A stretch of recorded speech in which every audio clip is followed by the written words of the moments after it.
दोस्तों, क्या आप भी उन लोगों में से हैं जो यह मानते हैं कि उनकी किस्मत को बदलने का कोई अवसर नहीं है और उनका भविष्य पहले से तय है?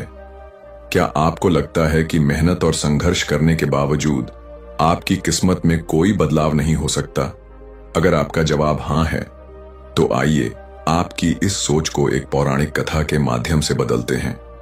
आपसे निवेदन है कि इस कहानी में हमारे साथ अंत तक बने रहे। तो चलिए बिना समय बर्बाद किए कहानी को शुरू करते हैं। हरिपुर नाम के राज्य में एक केशव नाम का लकड़हारा रहता था। वह अपनी पत्नी और 3 बच्चों के साथ रहता था। उस लकड़हारे के बड़े बेटे का नाम राघव था, मझले बेटे का नाम राकेश और सबसे छोटे बेटे का नाम सुरेश था। राघव और राकेश देखने में सुंदर और शरीर से तंदुरुस्त थे, जबकि सुरेश शरीर से बहुत कमजोर और सांवले रंग का था। लकड़हारे के घर में उसके बड़े बेटे और मझले बेटे की ही चलती थी, क्योंकि वे दोनों सुंदर और तंदुरुस्त थे। उनके मनपसंद का खाना बनता और वे अपने मनपसंद के कपड़े पहनते थे। केशव और उसकी पत्नी भी अपने बड़े और मझले बेटे से अधिक प्यार करते थे। लकड़हारे का सबसे छोटा बेटा जो सुरेश था, उसे सूखी रोटी और फटे पुराने कपड़े पहनने के लिए दिए जाते थे। क्योंकि वह सांवले रंग का दुबला पतला और कमजोर था, इसलिए उसे कोई प्यार नहीं करता था। उसने कभी भी अपने माता पिता और भाइयों से कोई शिकायत नहीं की। वह हमेशा अपने आप में मस्त रहता था। उसके बड़े भाई हमेशा उसका मजाक बनाते थे, लेकिन इस बात का उसके ऊपर कोई फर्क नहीं पड़ता था। वह अपने दोनों बड़े भाई और माता पिता को बहुत प्यार करता था और उनका बहुत सम्मान करता था। केशव जंगल से लकड़ी काट कर लाता और बाजार में बेच देता। इसी तरह उसके घर परिवार का खर्चा बड़ी अच्छी तरह से चल रहा था। एक दिन की बात है, केशव जो लकड़हारा था वह बहुत बीमार पड़ गया। केशव की बीमारी के कारण जंगल से लकड़ियां लाना और बाजार में बेचना बंद हो गया। घर में जो भी पैसा रखा था वह धीरे धीरे समाप्त हो गया। एक दिन केशव की पत्नी ने अपने सबसे बड़े बेटे राघव को बुलाया और कहा, बेटा, तुम्हारे पिता की तबीयत खराब होने के कारण घर का खर्चा भी ठीक से नहीं चल पा रहा है, इसलिए अब तुम्हें जंगल में जाकर लकड़ियां काटनी होंगी और बाजार में बेचनी होंगी। इससे घर का खर्चा चलता रहेगा और तुम्हारे पिता का इलाज भी हो सकेगा। मुझे पूरा विश्वास है कि इस मुसीबत की घड़ी में तुम अपने परिवार का साथ दोगे। केशव की पत्नी ने राघव को खूब अच्छा भोजन बनाकर खिलाया। रास्ते के लिए पूड़ी सब्जी और एक कमंडल में दूध भरकर बांध दिया। मां ने राघव को कुल्हाड़ी देते हुए कहा, बेटा, जब तुम्हें जंगल में भूख लगेगी तो तुम पूरी सब्जी खा लेना और मीठा दूध पी लेना। इस तरह लकड़हारे का बड़ा बेटा राघव जंगल में लकड़ियां काटने के लिए घर से निकल पड़ा। वह अभी कुछ ही दूर चला था कि रास्ते में एक बुढ़िया दिखाई दी। वह बहुत दुबली पतली थी। उसने राघव को रोकते हुए कहा, बेटा, मुझे बहुत भूख लगी है। मैं कई दिनों से भूखी हूं। तुम्हारे थैले में पूड़ी सब्जी और कमंडल में मीठा दूध है। बेटा, मुझ पर दया करके थोड़ा सा खाना खिला दो और मीठा दूध पिला दो। यदि तुम मेरी मदद करोगे तो ईश्वर भी तुम्हारी मदद करेगा। बुढ़िया की बात सुनते ही राघव ने बड़ी बड़ी आंखें बनाते हुए कहा, बुढ़िया, तुम तो बहुत चालाक हो। मैं अपना भोजन तुमको खिला दूंगा तो मैं क्या खाऊंगा? चल हट जा हमारे रास्ते से और मुझे जाने दे। तू मरती है तो मर जा, मुझसे क्या लेना देना। राघव की बात सुनकर बुढ़िया को बड़ा दुख हुआ। राघव वहां से सीधा जंगल में पहुंचा। उसने दूध का कमंडल और भोजन का थैला जमीन पर रख दिया और एक सूखे पेड़ की तलाश कर उसे काटने लगा। अभी उसने 2-4 कुल्हाड़ी ही चलाई थी कि झटके से कुल्हाड़ी उछलकर सीधा उसके हाथ पर लग गई। राघव के हाथ से खून बहने लगा। दर्द के मारे वह चिल्लाने लगा, लेकिन उस जंगल में उसकी मदद करने वाला कोई नहीं था। किसी तरह से वह अपने घर वापस लौट आया। मां बेटे को देखते ही कहने लगी, मेरे बेटे को क्या हो गया? उसने राघव की मरहम पट्टी की और उसे आराम करने को कहा। अगले दिन मां ने अपने दूसरे बेटे राकेश को बुलाकर कहा, बेटा, पिताजी बीमार हैं और तुम्हारा बड़ा भाई जख्मी हालत में पड़ा हुआ है। अब ऐसे में जंगल से लकड़ियां लानी होंगी। मुझे पूरा विश्वास है कि इस कठिन समय में तुम अपने परिवार का साथ दोगे। इस तरह मां ने अपने दूसरे बेटे राकेश को अच्छा भोजन बनाकर खिलाया। फिर जंगल में खाने के लिए उसके थैले में पूड़ी सब्जी बांध दी और कमंडल में मीठा दूध भर दिया। केशव की पत्नी ने राकेश के माथे पर हाथ फेरते हुए कहा, बेटा जल्दी से जंगल से लकड़ियां काटकर उन्हें बाजार में बेचकर आना। राकेश ने अपने कंधे पर कुल्हाड़ी रखी, हाथ में खाने का थैला लिया और जंगल में लकड़ियां काटने के लिए निकल पड़ा। अभी वह जंगल के किनारे ही पहुंचा था कि वहीं बुढ़िया उसे भी मिल गई। बुढ़िया ने राकेश को देखते ही कहा, बेटा मैं कई दिन से भूखी हूं, भूख के मारे मेरे प्राण निकले जा रहे हैं। तुम दया करके अपने थैले से मुझे थोड़ा सा खाना खिला दो और तुम्हारे कमंडल में जो मीठा दूध है उसमें से थोड़ा सा पिला दो बेटा। भूख और प्यास के कारण मेरा प्राण जा रहा है और भूखे प्यासे को खाना खिलाना और पानी पिलाना यह तो बहुत धर्म का काम होता है। यदि तुम मुझ जैसे गरीब बुढ़िया पर रहम करोगे तो भगवान तुम्हारी मदद करेगा। बुढ़िया की बात सुनते ही राकेश ने डांटते हुए कहा, चल हट जा हमारे रास्ते से, भूख प्यास से मरती है तो इसी समय मर जा। कौन सा तू हमारे रिश्तेदार और सगी लगती है जो मैं तुम्हें खाना खिलाऊं और दूध पिलाऊं।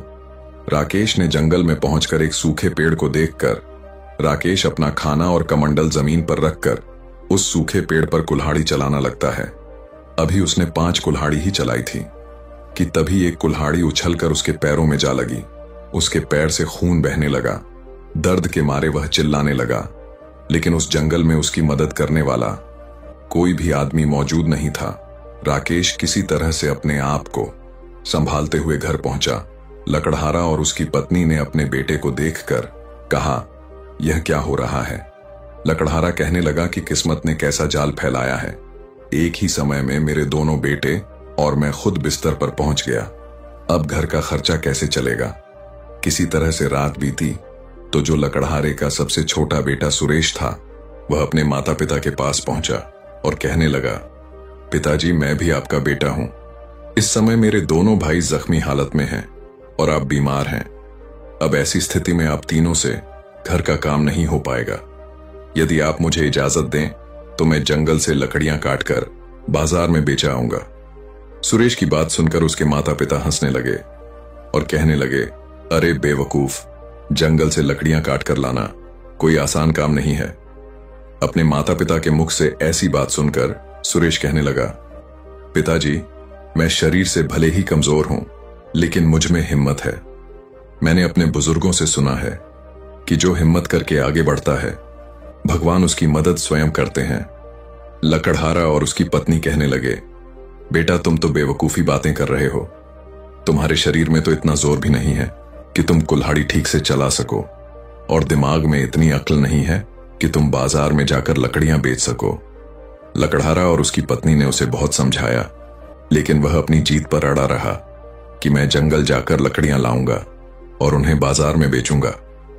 उसकी जीत देखकर सुरेश के माता पिता ने कहा, ठीक है तू भी जंगल जाकर अपनी किस्मत को आजमा कर देख ले और अपने शौक पूरे कर ले।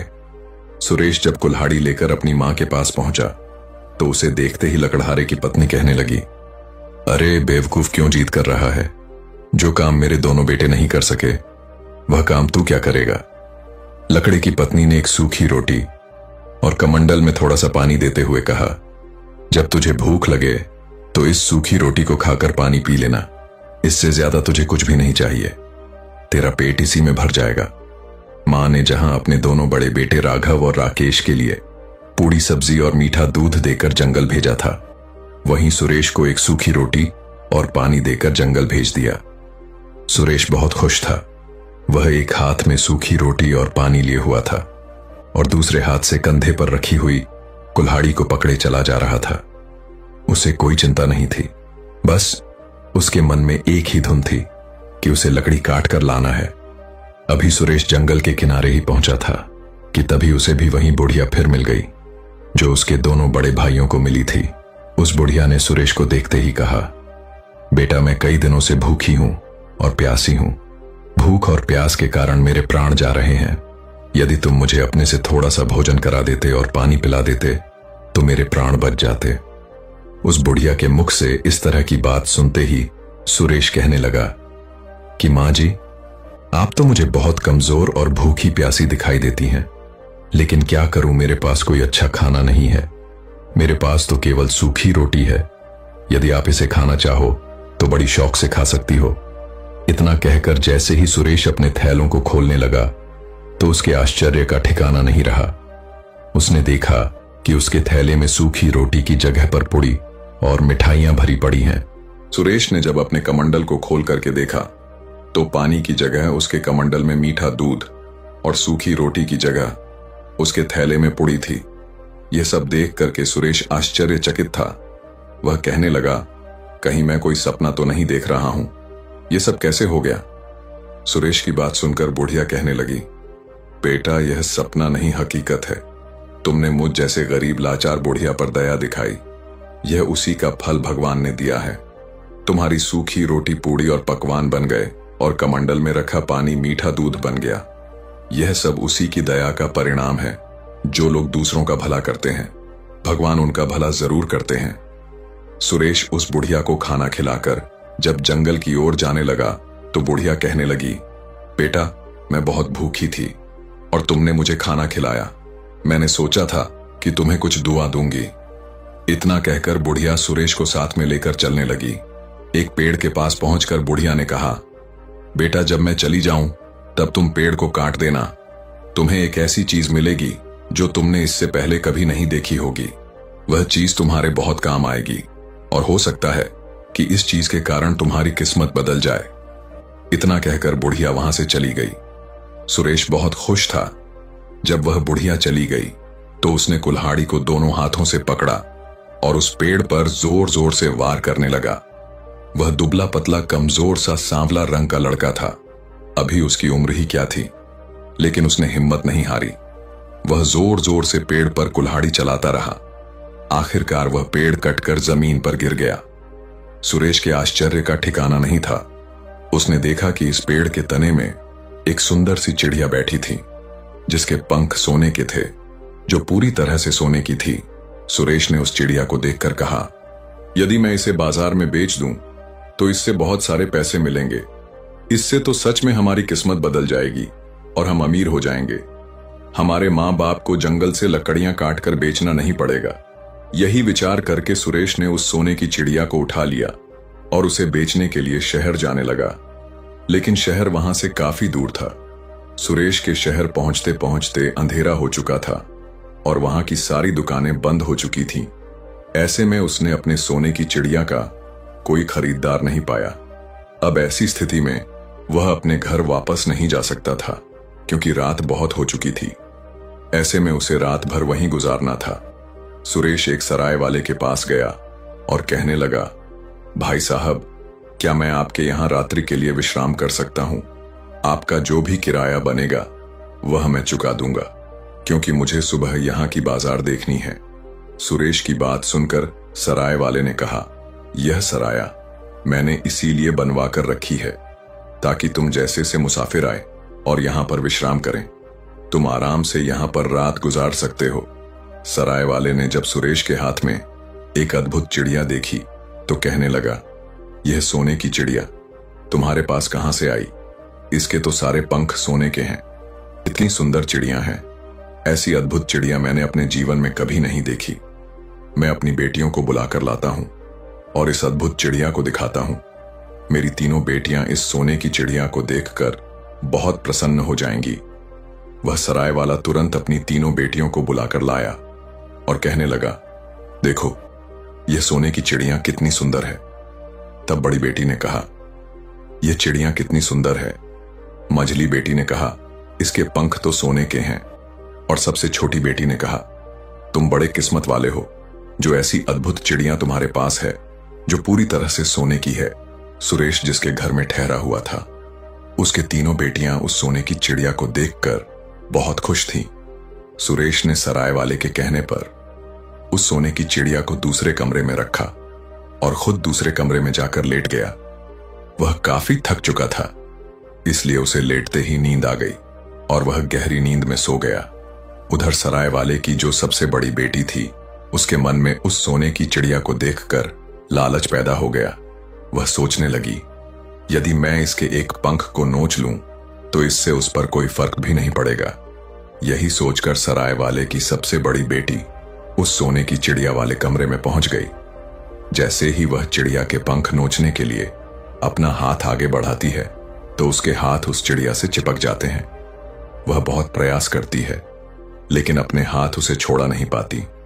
फिर वह जोर जोर से अपनी छोटी बहन को बुलाने लगती है। बड़ी बहन की आवाज सुनकर मझली बहन आती है और कहती है, अरे दीदी, यह क्या हो गया? बड़ी बहन ने कहा, तुम देखती नहीं कि मेरे हाथ इस चिड़िया से चिपके हैं? जल्दी से मेरे हाथ इस चिड़िया से छुड़ाओ। जैसे ही वह हाथ छुड़ाने के लिए उस चिड़िया को हाथ लगाती है, वैसे ही उसके हाथ भी उसे चिपक जाते हैं। अब क्या उन दोनों बहनों के हाथ उस सोने की चिड़िया से चिपक जाते हैं और वह दोनों अपनी छोटी बहन को आवाज देने लगती हैं। उन दोनों की आवाज सुनकर उसकी छोटी बहन आती है और वह भी जैसे अपनी दोनों बहनों को हाथ छुड़ाने के लिए आगे हाथ बढ़ाती है तो उसके भी हाथ उस सोने की चिड़िया से चिपक जाते हैं। रात भर उन तीनों बहनों के हाथ उस सोने की चिड़िया से चिपके रहे और वह रात भर रोती रही। सुबह होते ही सुरेश जैसे ही चिड़िया के पास पहुंचा, वहां का नजारा देखकर वह दंग रह गया। सुरेश विचार करने लगा, जरूर इन तीनों ने इस सोने की चिड़िया को चुराने की कोशिश किया होगा, इसीलिए इन तीनों के हाथ इससे चिपक गए हैं। तभी वह सराय वाला भी वहीं आ गया और कहने लगा, अरे दुष्ट लकड़हारे, तुमने यह क्या कर दिया? तुम देखते नहीं कि मेरे तीनों बेटियों के हाथ तुम्हारी सोने की चिड़िया से चिपक गए हैं? सुरेश कहने लगा, इसमें मैंने कुछ नहीं किया है, जो भी किया है वह तुम्हारी तीनों बेटियों ने मिलकर किया है। जरूर इन्होंने इस सोने की चिड़िया को चुराने का प्रयास किया होगा, इसीलिए इनको इनकी करनी का फल मिला है। इसमें मेरी कोई गलती नहीं है, मुझे तो अपनी चिड़िया लेकर जाना है। और इतना कहकर सुरेश अपनी चिड़िया को लेकर वहां से चल पड़ा। उसकी सोने की चिड़िया के साथ वह सराय वाले की 3 बेटियां भी चलने लगी, क्योंकि उन तीनों के हाथ उस सोने की चिड़िया से चिपके हुए थे। ऐसे में वह सराय वाला भी कुछ नहीं कर पा रहा था। जब सुरेश वहां से कुछ दूर शहर के बाहर निकला, तभी एक बूढ़े आदमी की नजर उन पर पड़ गई। वह बूढ़ा आदमी सराय वाले की तीनों बेटियों को देख पहचान गया। वह सोचने लगा, यह लड़का आखिर इन तीनों को लेकर कहां जा रहा है। तभी उस बूढ़े आदमी ने आवाज लगाई, अरे बेटे, तुम इन तीनों लड़कियों को लिए कहां जा रहे हो? रुक जाओ। जब सुरेश ने उसकी किसी बात पर ध्यान नहीं दिया और वह चलता रहा, तभी दौड़कर वह बूढ़ा उन लड़कियों को छुड़ाने के लिए जैसे ही उस लड़की को अपना हाथ लगाता है, वह भी उनके साथ चिपक जाता है। तब वह कहने लगा, यह क्या हो गया? मेरा हाथ कैसे चिपक गया? मुझे छुड़ाओ। इस तरह से वह जोर जोर से आवाज लगाकर चिल्लाने लगा। तभी वहां से एक राहगीर गुजर रहा था। उस राहगीर ने देखा कि एक लड़का अपने बगल में एक चिड़िया को दबाए जा रहा है और उस चिड़िया के पीछे पीछे 3 लड़कियां रोए जा रही हैं और उन लड़कियों के पीछे एक बूढ़ा आदमी जो बचाओ बचाओ की आवाज लगा रहा है। उस राहगीर की कुछ समझ में नहीं आ रहा था और वह दौड़कर उस बूढ़े आदमी को बचाने के लिए जैसे ही उसको हाथ लगाया, वह भी उनके साथ चिपक गया। डर के मारे वह राहगीर चिल्लाने लगा, बचाओ बचाओ, मेरे हाथ चिपक गए हैं। वहीं पर रास्ते में 2 किसान अपने खेतों में काम कर रहे थे। उस राहगीर की आवाज सुनकर वह भी उसे बचाने के लिए दौड़ पड़े और जैसे ही उन दोनों किसानों ने राहगीर को पकड़कर पीछे खींचना चाहा, वैसे ही उन दोनों के हाथ भी उस राहगीर से चिपक गए। वह दोनों किसान बहुत प्रयास किया अपना हाथ छुड़ाने के लिए, लेकिन वह अपना हाथ नहीं छुड़ा पाए। फिर मजबूर होकर के पीछे पीछे चलने लगे। अब आगे सुरेश चिड़िया को बगल में दबाए जा रहा था। उसके पीछे सराय वाले की तीनों बेटियां चली जा रही थीं। उनके पीछे एक बूढ़ा आदमी, फिर उनके पीछे राहगीर और उसके बाद में दोनों किसान, कुल मिलाकर 7 आदमी उस लकड़हारे के बेटे के पीछे पीछे चल रहे थे, क्योंकि उस चिड़िया ने उन सबको जकड़ रखा था और वह सभी बेबस होकर के पीछे पीछे चले जा रहे थे। शाम होते होते वह एक शहर में पहुंच गया। जैसे ही वे लोग शहर में पहुंचे तो उन्हें देखने के लिए भीड़ लग गई। लोग अपनी छतों से और सामने से चारों तरफ से उन्हें देखे जा रहे थे। ऐसा नजारा किसी ने पहले नहीं देखा था। शहर में दाखिल होने से पहले सराय वाले की बड़ी बेटी ने सुरेश से कहा, तुम ऐसे कब तक चलते रहोगे? हम लोग थक चुके हैं और रात भी होने वाली है। अब आगे जाने के बजाय यहीं पर रुक जाओ। तब सुरेश उन सभी को लेकर एक जगह पर पहुंचा और कहने लगा, हम मुसाफिर हैं क्या? हम सभी आज रात्रि के लिए यहां पर रुक सकते हैं। उस बिल्डिंग का जो मालिक था वह कहने लगा, यह जगह हमने इसीलिए बनवाई है कि तुम जैसे मुसाफिर यहां पर आकर रुक सके। तुम्हें यहां भोजन और बिस्तर सब कुछ मिलेगा। तुम आराम से यही रात गुजार सकते हो। सुरेश उन सभी लोगों को लेकर उस बिल्डिंग के अंदर चला गया और वह सभी आगे पीछे करके वहीं पर बैठ गए। उन सभी को देखकर उस जगह का जो मालिक था वह कहने लगा, तुम्हारा यह काफिला तो बड़ा अनोखा है। ऐसा लगता है कि तुम यहां अपनी किस्मत आजमाने और राजकुमारी को हंसाने के लिए यहां पर आए हो। उसकी बात सुनकर सुरेश कहने लगा, राजकुमारी को हंसाना, इसका क्या मतलब है? मैं कुछ समझा नहीं, मुझे साफ साफ बताओ। सुरेश की बात सुनकर उस जगह का मालिक था वह कहने लगा, हमारे राजा की जो बेटी है वह हमेशा उदास और गुम रहती है। उसके चेहरे पर आज तक किसी ने मुस्कान नहीं देखी है। राजवैद्य ने कहा, राजकुमारी कि यदि ऐसी स्थिति रही तो राजकुमारी बीमार पड़ सकती है और उसकी जान भी जा सकती है। इसलिए राजा ने यह घोषणा करवा दी है कि जो भी व्यक्ति राजकुमारी को हंसा देगा उसके साथ राजकुमारी का विवाह कर दिया जाएगा। जब से राजा ने यह घोषणा करवाई तब से कई लोग अपनी किस्मत आजमाने के लिए आ चुके हैं, लेकिन कोई व्यक्ति आज तक सफल नहीं हो सका जो राजकुमारी को हंसा सके। सुरेश उस जगह के मालिक की बात सुनकर रात भर बेचैन रहा। वह सोचता रहा, मेरे साथ तो अनोखा काफिला है, हो सकता है इसे देखकर राजकुमारी हंस पड़े और मेरा राजकुमारी के साथ विवाह हो जाए और मेरी किस्मत ही बदल जाए। सुबह होते ही उसने अपनी सोने की चिंगियां को बगल में दबाया और उस काफिले को साथ में लेकर राजमहल की ओर चल पड़ा।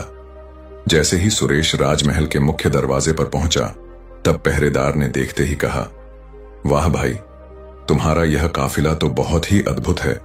इसे देखकर लोग लौटपोट हो जाएंगे और मैं जान गया हूं कि तुम यहां पर क्यों आए हो। तुम्हारे काफिले को देखते ही लोग हंस हंस कर लौटपोट हो जाएंगे।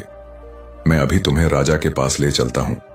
पहरेदार ने पहुंचकर राजा को सारी बात बताई। राजा ने तुरंत ही सुरेश को दरबार में पेश करने का हुक्म दे दिया। अब क्या था, सुरेश और उसका काफिला राजा के दरबार में हाजिर हो चुका था। पहुंचते ही सुरेश ने राजा से कहा, महाराज, मैंने आपकी घोषणा सुनी है और इसीलिए मैं अपनी किस्मत आजमाने के लिए आया हूं। यदि आप आदेश दें तो मैं राजकुमारी को हंसाने का पूरा प्रयास करूंगा और मुझे विश्वास भी है कि राजकुमारी को हंसी जरूर आ जाएगी। राजा ने जब सुरेश के काफिले को देखा तो कहा, वाह, बहुत खूब, तुम्हारा काफिला तो बहुत ही अद्भुत है। राजा ने कहा, एक लड़के के बगल में एक सोने की चिड़िया और उसी से चिपके हुए 7 आदमी, यह तो हंसी नहीं ठाके लगाने वाली बात है। यही विचार कर राजा ने तुरंत राजकुमारी को दरबार में बुलाया। राजकुमारी जब दरबार में पहुंची तो बहुत ही उदास गुमसुम थी, लेकिन जैसे ही उसकी नजर सुरेश पर पड़ी और उसके बगल में एक सोने की चिड़िया और उसी से चिपके हुए 7 आदमी, यह दृश्य देख करके राजकुमारी ने हंसी नहीं रोक पाई और हंसते हंसते लौटपोट हो गई। ठहाके लगाकर जोर जोर से हंसने लगी। राजकुमारी इससे पहले कभी नहीं हंसी थी, इसलिए राजकुमारी को देख करके सारा दरबार हंसने लगा। राजकुमारी को हंसते हुए देखकर राजा बहुत खुश था। राजकुमारी के ठहाके से सोने की चिड़िया से चिपके हुए लोग धीरे धीरे आजाद होने लगे। तभी सुरेश ने उस सोने की चिड़िया को सराय वाले की सबसे बड़ी बेटी को दिया और कहा, अब यह सोने की चिड़िया तुम्हारी है, तुम इसे अपने घर ले जा सकती हो। बूढ़ा आदमी, राहगीर और दोनों किसान सब अपने अपने घर चले गए, लेकिन सुरेश अभी भी राजा के दरबार में खड़ा था और सोच रहा था कि राजा अपनी घोषणा के अनुसार राजकुमारी का विवाह उसके साथ कर दे। लेकिन राजा की नीयत अब बदल चुकी थी। राजा सोच रहा था, इसने राजकुमारी को हंसाया, यह तो ठीक है, लेकिन एक मामूली लड़के के साथ राजकुमारी का विवाह कैसे कर दूं?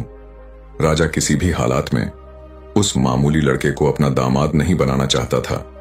अब राजा ने एक उपाय सोचा जिससे राजकुमारी का विवाह सुरेश से ना हो सके, और उधर सुरेश राजकुमारी के साथ विवाह करने के लिए बहुत ही उतावला हो रहा था।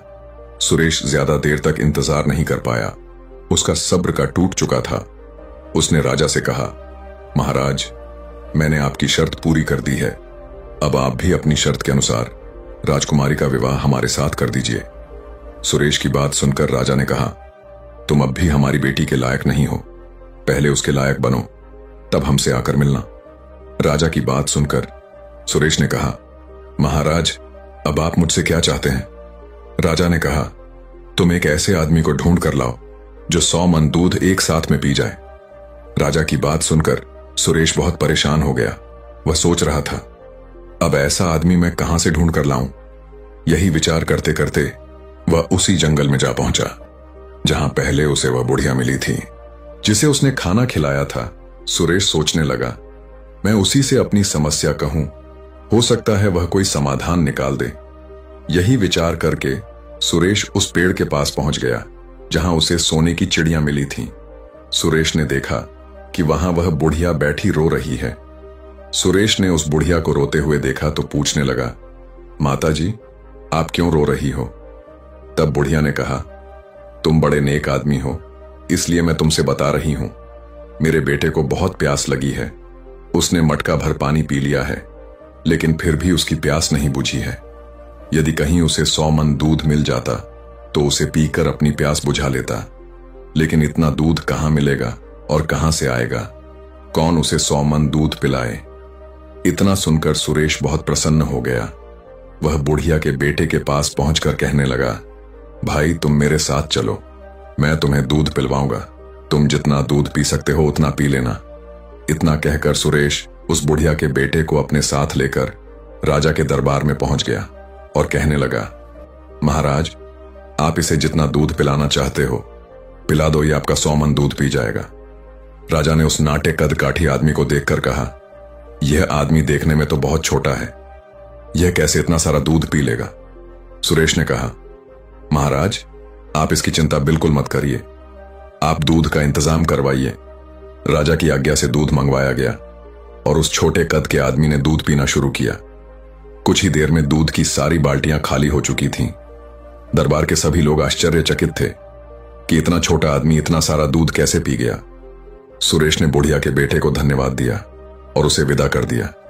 फिर सुरेश राजा के पास पहुंचकर कहने लगा, महाराज, मैंने आपकी शर्त पूरी कर दी।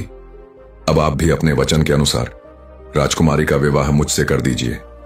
सुरेश की बात सुनकर राजा कहने लगा, यह तो बड़ा आसान काम था, तुम कोई कठिन काम करके दिखाओ, इसके बाद मैं राजकुमारी का विवाह तुम्हारे साथ कर दूंगा। इतना कहकर राजा मन में विचार करने लगा, अब कौन सा कठिन काम बताऊं जो यह कभी ना कर सके। फिर कुछ देर के बाद राजा ने सुरेश से कहा, तुम एक ऐसे आदमी को ढूंढ कर लाओ जो रोटियों के पहाड़ को खा जाए, इसके बाद मैं तुम्हारा विवाह राजकुमारी के साथ कर दूंगा। और यदि तुम ऐसे आदमी को नहीं ला सके तो दोबारा अपना मुंह मुझे मत दिखाना। इतना कहकर राजा दरबार से उठकर चला गया। वह सोच रहा था, यह कोई आसान काम नहीं है, यह काम यह कभी नहीं कर पाएगा। सुरेश बहुत परेशान हो गया। वह सोच रहा था, राजा ने तो आज नई समस्या खड़ी कर दी। सुरेश ने सोचा, मुझे वहीं पर जाना चाहिए जहां पर मुझे वह सोने की चिड़िया मिली थी। यही विचार करके सुरेश फिर उसी जगह पर पहुंच गया। सुरेश ने देखा कि वहां पर एक आदमी बैठा हुआ रो रहा था। जब सुरेश ने उससे रोने का कारण पूछा तो उसने कहा, मैं इस जंगल के सारे फल तोड़कर खा चुका हूं, लेकिन मेरी भूख शांत नहीं हो रही है। यदि कहीं 400 मन खाना मिल जाता तो मेरा पेट भर जाता, लेकिन इतना खाना कहां मिलेगा और कौन लाकर मुझे देगा?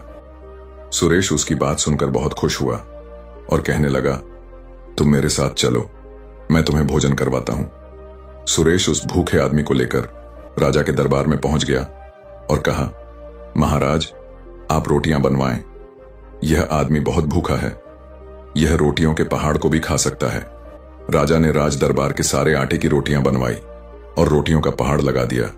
वह भूखा आदमी इतनी सारी रोटियां देखकर खुशी से नाचने लगा। फिर उसने रोटियां खाना शुरू किया और धीरे धीरे एक एक करके सारी रोटियां समाप्त कर दी। दरबार में बैठे हुए सारे लोग आश्चर्यचकित थे। राजा और दरबार के सभी लोग, राजकुमारी भी हैरान थे कि कितना छोटा आदमी इतनी सारी रोटियां कैसे खा सकता है। उस भूखे आदमी ने कहा, यदि रोटियां और हो तो लेकर आओ, अभी तो थोड़ी सी भूख बाकी है। सुरेश उसके पास पहुंचा और धन्यवाद देते हुए कहा, आज मैं तुम्हारी वजह से राजा की शर्त को पूरा कर पाया हूं। इसके बाद सुरेश राजा के पास पहुंचा और कहा, महाराज, मैंने आपकी यह शर्त भी पूरी कर दी है। अब आप अपने वादे के मुताबिक राजकुमारी का विवाह मेरे साथ कर दीजिए। सुरेश की बात सुनकर राजा ने कहा, लगता है तुम बहुत जल्दी में हो।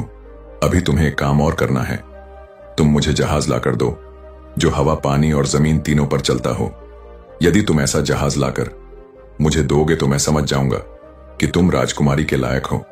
जब तक तुम्हें ऐसा जहाज ना मिले तब तक दोबारा हमारे पास मत आना।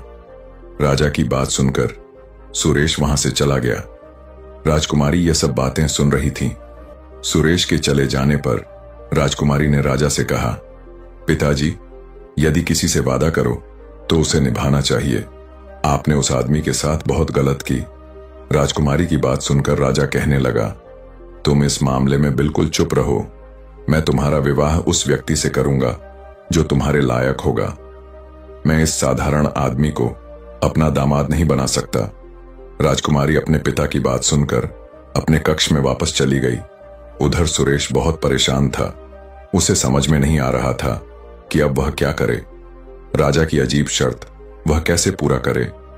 यही सोचते सोचते सुरेश उसी जंगल में पहुंच गया जहां कभी उसने बुढ़िया को खाना खिलाया था। सुरेश को उदास देख बुढ़िया ने पूछा, बेटा, क्या बात है? आज तुम बहुत उदास दिखाई दे रहे हो। सुरेश ने सारी बात बुढ़िया को बता दी कि उसके साथ क्या क्या हुआ। सोने की चिड़िया का मिलना, राजकुमारी का हंसना और आज की सारी बातें सुरेश ने कहा। माता जी, अब राजा ने कहा है कि मैं एक ऐसा जहाज लेकर आऊं जो पानी, जमीन और आसमान तीनों पर चलता हो। अब ऐसा जहाज मैं कहां से लेकर आऊं? बुढ़िया ने कहा, बेटा, मुझे तुम्हारी नेकी याद है जो तुमने मेरे साथ किया था। असल में रोटियों का खाना, दूध का पीना, यह सब कुछ मैंने किया था। अब मैं तुम्हें एक ऐसा जहाज बनाकर दूंगी जो हवा, पानी और जमीन तीनों पर चलता है। इतना कहकर बुढ़िया जहाज बनाने में जुट गई। कुछ दिनों के बाद जहाज बनकर तैयार हो गया। सुरेश ने जब वह जहाज देखा तो वह बहुत प्रसन्न हुआ। सुरेश ने उस जहाज पर बुढ़िया को भी बैठाया और राजमहल की ओर चल दिया। राजमहल पहुंचकर जब सुरेश उस जहाज से नीचे उतरा तो राजा के आश्चर्य का ठिकाना नहीं था। वह सोच रहा था, कैसे यह नामुमकिन काम मुमकिन कर रहा है। अब यह मेरी बेटी के योग्य है। अब इससे योग्य और कोई दूसरा नहीं हो सकता। यही सोचते हुए राजा ने राजकुमारी का विवाह सुरेश के साथ कर दिया। कुछ दिनों बाद सुरेश उस राज्य का राजा बन गया और उसकी किस्मत बदल चुकी थी। जब उसके माता पिता को यह बात पता चली कि उनका जो सबसे बेवकूफ लड़का था, जिसे वे नाकारा समझ रहे थे, वह तो बड़ा बुद्धिमान निकला, तो वे भी हैरान रह गए। दोस्तों, सपने देखना आसान है, लेकिन उन्हें पूरा करने का जज्बा उससे भी बड़ा होना चाहिए। जब घना अंधेरा हो और उम्मीद की कोई किरण नजर ना आए, तब भी अपने भीतर उस दिए को जलाए रखना जरूरी है जो हम हमारे लक्ष्य तक पहुंचा सकता है। असली खजाना वही है जो हमें हर चुनौती पार करने की ताकत देता है।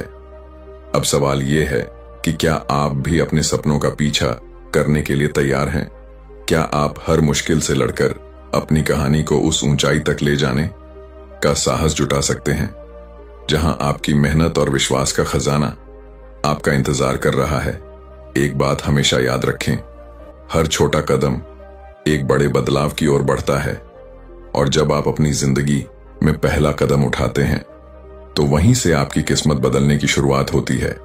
अब यह आप पर है कि क्या आप अपने सपनों को सच करने के लिए पहला कदम उठाने के लिए तैयार हैं।